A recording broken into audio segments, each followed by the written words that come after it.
বিশ্বের অন্যতম বিদ্যাপীঠ হার্ভার্ড বিশ্ববিদ্যালয়ের প্রাক্তন বিদেশি শিক্ষার্থীর তালিকায় রয়েছেন কানাডার প্রধানমন্ত্রী মার্ক কার্নি থেকে শুরু করে বিতর্কিত বেনিয়ামিন নেতানিয়াহু। প্রায় ৪০০ বছরের পুরনো এই বিশ্ববিদ্যালয় থেকে ডিগ্রি অর্জন করে পৃথিবীর নেতৃত্ব দিচ্ছেন বহু দেশের সরকার ও রাষ্ট্রপ্রধান। শিক্ষায় বিশ্বের চতুর্থ স্থানে রয়েছে মর্যাদাপূর্ণ এই বিশ্ববিদ্যালয়টি।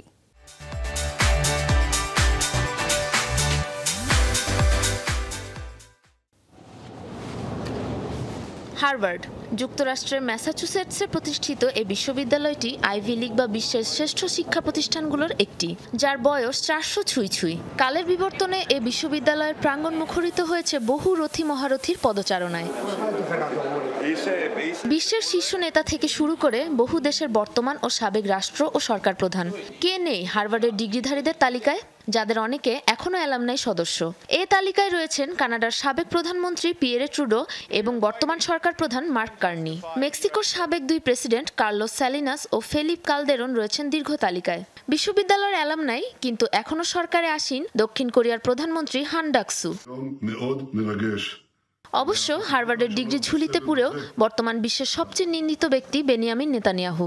বিশ্বের সর্বোচ্চ বিদ্যাপীঠের সুশিক্ষার চিঠিফোঁটাও গ্রহণ করেননি ইসরায়েলি প্রধানমন্ত্রী। হার্ভার্ডের শিক্ষার্থী হওয়ার স্বপ্ন দেখেননি এমন বিদ্বান পাওয়া দুষ্কর। যুক্তরাষ্ট্রের নিউ ইংল্যান্ডের অভিবাসী ধর্মযাজকদের আশ্রয় এবং প্রশিক্ষণে ১৭ শতকে প্রতিষ্ঠিত হয় একটি কলেজ, যা কাল পরিক্রমায় হয়ে উঠেছে বিশ্বের চতুর্থ বিদ্যাপীঠ। সাবরিনা নুসরাত, যমুনা নিউজ।